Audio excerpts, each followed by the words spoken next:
What is the cause of indecision and weakness? I think a lot of us are faced with these two problems, whether it be as simple as where we're going out to eat tonight, or as big as what are we going to do with our life. The whole gambit of decisions and weakness is something that is a reoccurring theme within humans. And there's a lot of reasons, but I think one of the main ones is what Napoleon Hill points out. He says, until a man selects a definite purpose in life, he dissipates his energies and spreads his thought over so many subjects and in so many different directions that they lead not to power, but to indecision and weakness. They say that everybody knows deep down what they want out of life, but we have been taught to ignore this. We have been taught to follow the path given to you rather than follow the path within you. And we have bought into this story. We go to school, we get good grades, we go get our job, we work for 50 years, maybe retire and then die. Versus whatever it is that's inside you. That's not for me to say or anybody else to say. That's for you to look inside and discover. So get quiet. Find a place where you can meditate and really dive deep. And then find a way to live that life. And that's the crazy thing. It's all possible. But we have to have faith that it is possible. We have to then decide that that vision is what we want out of our lives. Don't worry about the how. The how comes later. That's the journey. The decision comes first. And through that decision opens up the door of possibilities. Once we decide, then we start our journey, the cost, if you will, of creation. We can figure out the how, the whys, the whats along the way. But first is the vision, then we get the decision, then we get emotionally involved in it, which is key, because if we're not emotionally involved, we don't do it. Let's be honest. Have you ever, somebody said, oh, you need to do this. You're like, okay, whatever. Just toss it out, right? Because we're not emotionally involved. But then you find something that you love, binge watching whatever your favorite show is, for example, and you're going to find a way to do it, right? Hell or high water, you're going to finish that season before it falls off of anything. How do you become rich? It's a great question. Anybody can become rich. It's just a matter of giving more value. There is value to be given in every field, in every possible way. The keys are spend less than you earn, invest, and give value, both to yourself and to others. Because part of being happy, which I include in being rich, it's not about the money. It's about growth, it's about your relationships, and it's about service. Because if we can give value to others, money is a result, right? We never chase money. Money is the result of adding value and solving problems for other people. And that is, I think, what a lot of people lose because they chase the money. And there's another quote I was reading today that I thought was pretty interesting. He says, most successful men and women on earth have had to correct certain weak spots in their personalities before they can become successful. The most outstanding of these weaknesses, which stand between men and women and the success, are intolerance, cupidity, which is the over-obsession of money, greed, jealousy, suspicion, revenge, egotism, conceit, the tendency to reap where we have not sown, in other words, steal, and the habit of spending more than they earn, going into unnecessary debt. There's good debt and bad debt. So like if you're using debt to make money, then that's a pretty decent debt, right? A lot of people don't have the capital to start a business, for example, so they borrow money. But if you're borrowing money to, say, buy a purse or buy an expensive suit, it's not an investment, right? Stay within your means. save, and go provide value in whatever field it is.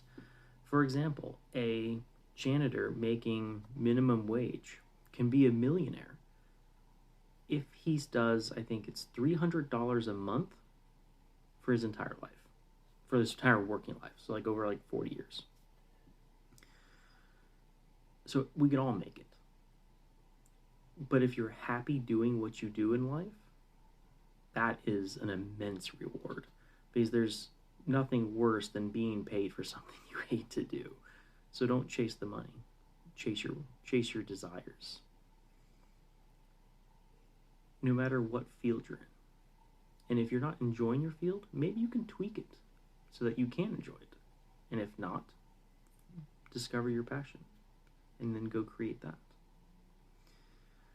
But first, this is the game. 80% of everything is in the mind.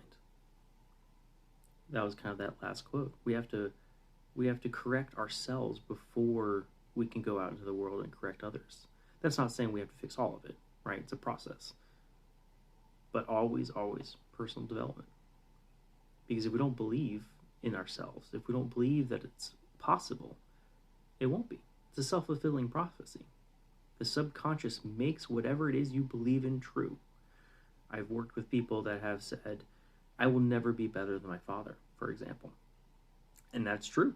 You won't, because that's what you believe. It has to be true. It's a self-fulfilling prophecy. Let's say that person's father made $50,000. So every time they get close to being promoted at work or making their business better, they get to that 50,000 point, and then they're like, they goof. They make a mistake. They spend all their money in gambling. Whatever it is, the subconscious is going to find a way to make that true. So first you have to tear down those beliefs that are not helpful. How the beliefs are how the world works. And then your identity, what you believe about yourself. Are you powerful or powerless? Are you able to create, or are you just going to do what's told of you? And if you fear taking risks and failing, we all do, right? Courage is not the lack of fear. Courage is doing in spite of fear. Fear is a normal part of our life. The downside of fear is when you let it control you. So there's two main things you can do. Take small bite-sized chunks, break down your goal into obtainable tasks, and always work one step closer to whatever it is you desire. And then the second thing is the personal development side. Because through accomplishment, you gain confidence. You gain a surety that you're going to be able to do it. But then you can also figure out what is your belief and or identity around taking those risks and failing. What are you actually fearing? Is it the failing that you're fearing? Is it what other people might think? And then you can deal with that specifically. Lots of tools. Journaling is great for if you're self-doing it. Tapping is also pretty good. Or practices like I do for people, which is between meditation and hypnosis and neuro-linguistic programming and things like that, where you can train the subconscious and kind of reprogram it, get rid of those negative things and turn it into something useful and positive. And it's not necessarily they're even negative, they're just unhelpful. I try to talk always in helpful and unhelpful rather than positive and negative, because our programming, even if it's unhelpful in terms of our goal, is trying to do something for us.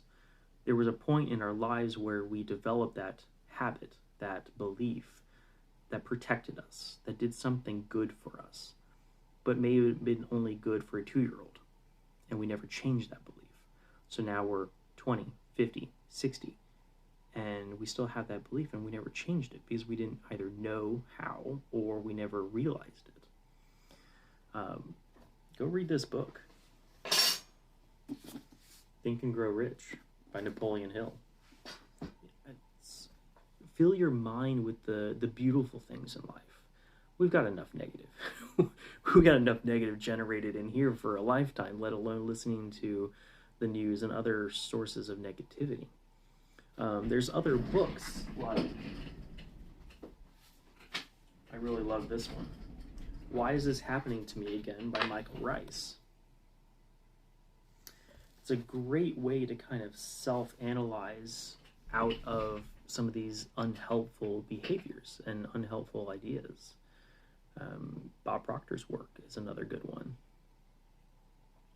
It can be hard to change your beliefs, absolutely. But I argue, is it worth it? Is it worth the time to change it? You don't need 100% change to make all the difference. Here's an analogy. If you're trying to get to the moon, it's a humongous distance, right? So if here's Earth, here's the moon. If I go 1 degree off, even a half a degree off, I'm going to miss the moon. Think about that. Your life is long. There's lots of decisions along the way. There's lots of paths you can take. If you can get a 1% shift in your belief, how much difference will that make? And you keep chipping, right? And that's where coaches come in. They can get you there faster. It's not that you can't get there on your own. It's about how fast you want to go. Reading these books, if you do the work, you're going to get a result. It's like working out. Everybody knows how to work out. This is not new knowledge, right? But if we don't change the beliefs around how we look, about how we act, and how we eat, we're not actually going to change. We're not going to get skinny. We're not going to get fit. Because we may have, say, a belief, I'm fat. If you say that, and that's your belief, no amount of working out or dieting is going to work. Because you're going to find a way to eat the unhealthy stuff. You're going to find a way to skip exercises. First and foremost, you have to change your belief. And then maybe you don't change it from I'm fat to I am fit. Maybe you change it just a little bit. I'm working on not being fat.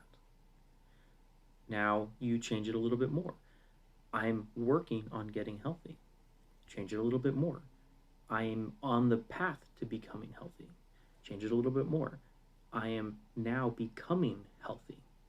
Then change it a little bit more. I am now fit. Change it a little bit more.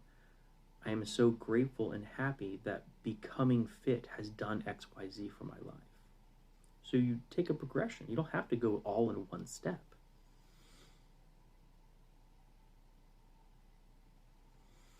You got to do what you don't want to do, but you need to do. Yeah, sometimes it is about doing the uncomfortable, right? That's the growth aspect. In growth, we have to get a little bit uncomfortable because we have to go to places we've never been. If we're always staying in the same place, we're not fulfilling happiness, right? There's 6 things to happiness. Certainty, which is the belief that things are going to happen in a certain way. Variety, having more than one thing at all the time, right? So if you eat the same thing every day for every meal, eventually you're going to get tired of it. So having the variety. Then you have significance, the belief that you're worth something. Love, the connection, love in the capital L sense, the connection between humans, whether it be family or friends or significant others. And then you have the 2 kind of spiritual aspects, which is growth, right? Being better than you were before, which means getting uncomfortable. And then service. A lot of people forget this one, but it's one of the more important ones because through service, through helping other people, you are also changing because it requires you to get uncomfortable. It requires you to grow. So it all kind of comes together. And you got to keep all this in balance. If you're too focused on certainty and too focused on significance, that generally leads to crime. Because what's the most effective way? Violence.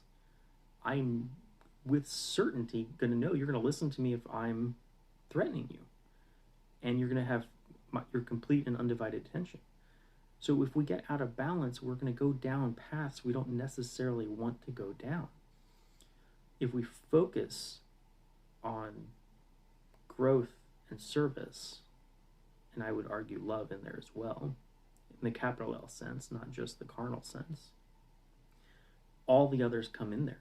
Because with certainty, if I'm growing, I'm certain that I'm going to be better today than I was yesterday. If I'm giving service, I have variety because I'm helping different people every day. Significance. If I help somebody, I'm certain that I'm going to be a part of their life, and a big part of their life. They're going to be grateful for that help. And even if they're not, I know they're going to be better off today than they were yesterday.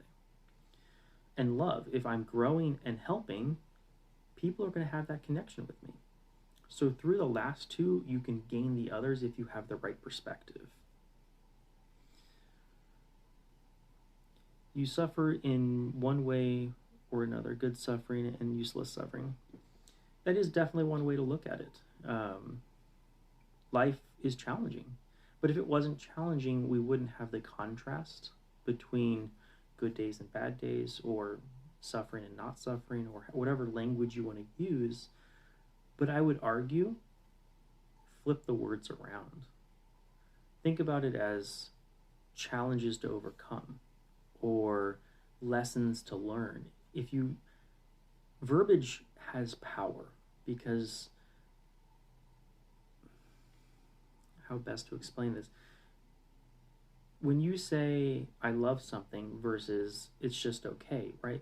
It's a difference.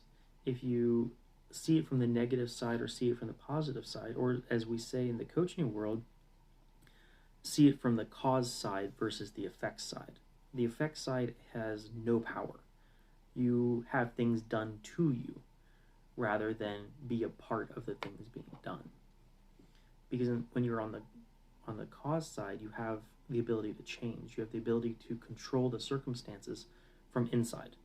You can't control what's done to you, right? But you can control how you see it, how you feel it, and how you react to it, or respond to it, rather.